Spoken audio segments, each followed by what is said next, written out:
When we first see Thanos, he smiles at the word death, which on one hand is a nice nod to his comic counterpart, but it also introduces the key obsession of his character. Death, this time, is not an unrequited love interest. Instead, it's the concept that defines Thanos' identity to the extent that his need to kill half of all life caused him to kill his own daughter. As a result, death is a marker of Thanos' trauma because his undying devotion for it stops him from developing a meaningful identity outside of his past. In the context of the story, this is a symptom of trauma. Trauma by nature restricts the self from imagining the future because it's an event so painful that it prohibits the self from developing meaning outside of the point of rupture. For Thanos, being a father comes second to being the universe's arbiter, at least in his own eyes anyways. Therefore, the purpose of this essay is to examine Thanos' journey in relations to the study of trauma, and then see how it thematically feeds back into the grander narrative of the MCU. And ironically, you could say this video essay was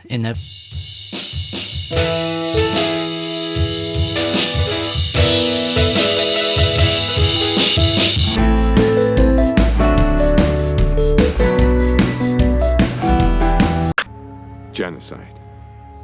But random, dispassionate, fair to rich and poor alike. They called me a madman. And what I predicted came to pass. Congratulations, you're a prophet. I'm a survivor.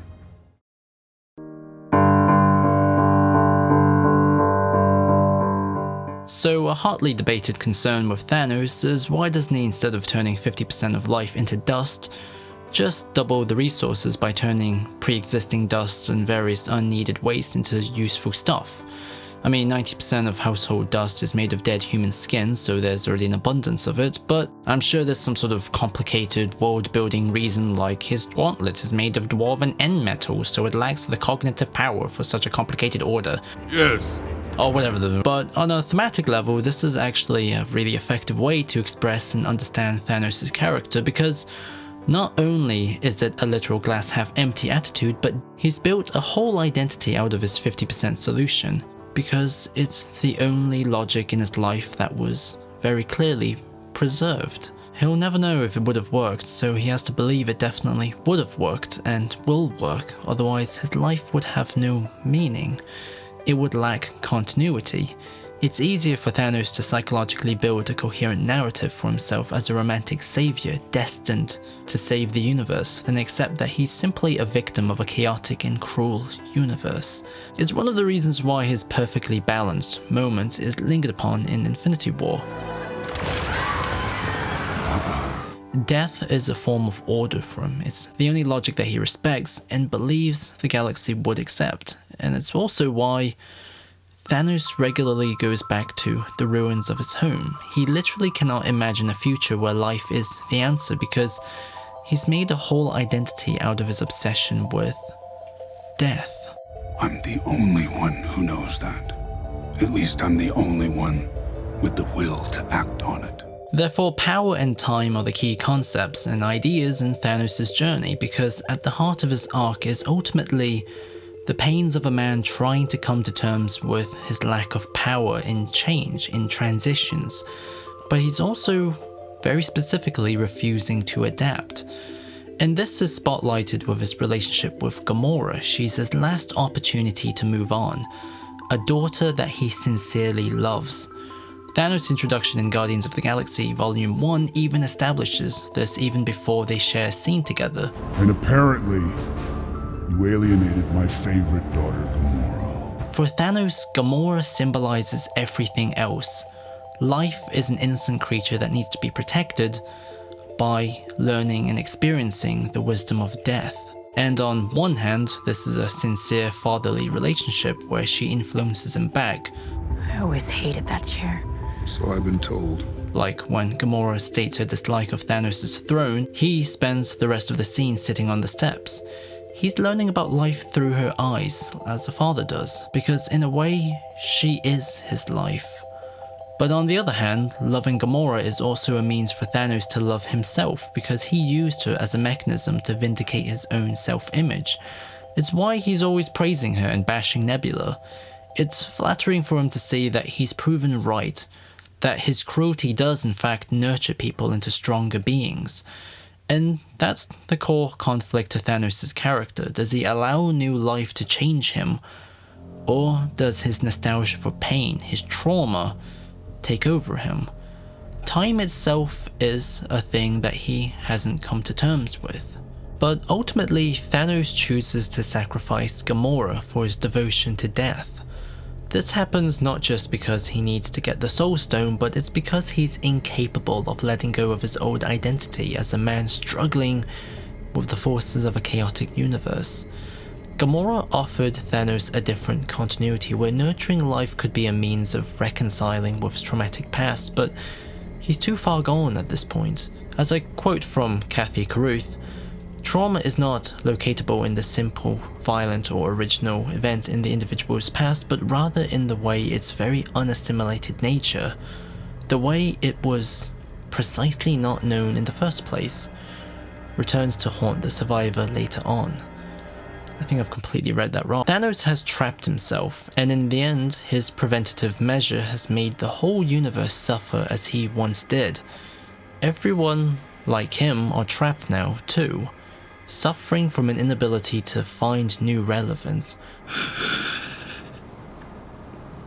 And all it did was cost him everything. His one and only connection to a world outside of his trauma.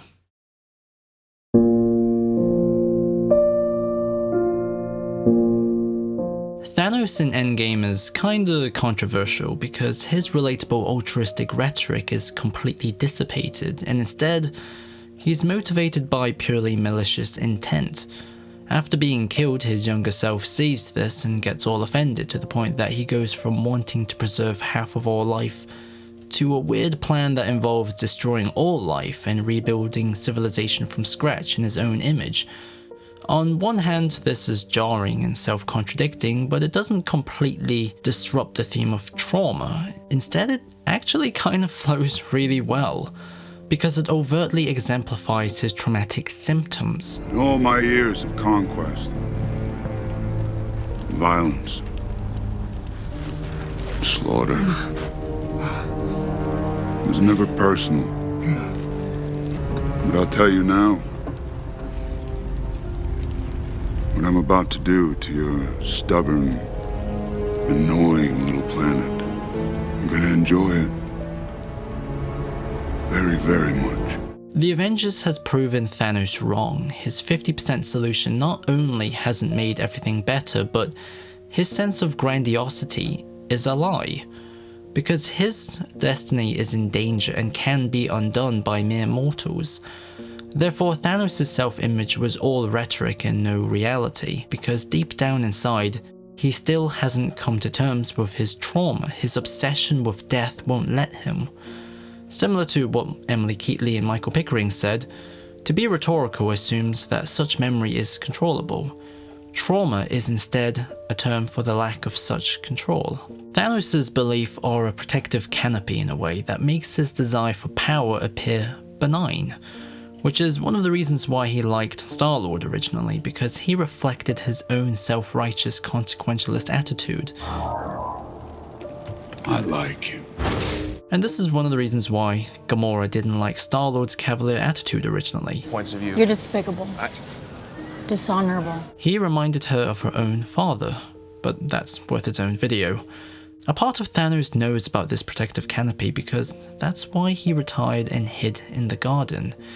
He was protecting himself from evidence that proved otherwise. In fact, it was very much a self-maintenance strategy. But this has in turn truly trapped him, to the extent that he gets snapped out of existence in the end. What he has projected into the universe has now reflected back into him. And ironically, that was his destiny.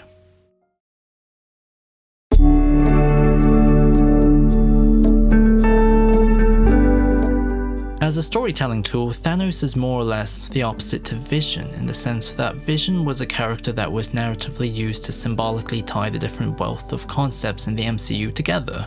He literally gave an end to the pervasive themes of fear and technology by simply being so darn hopeful.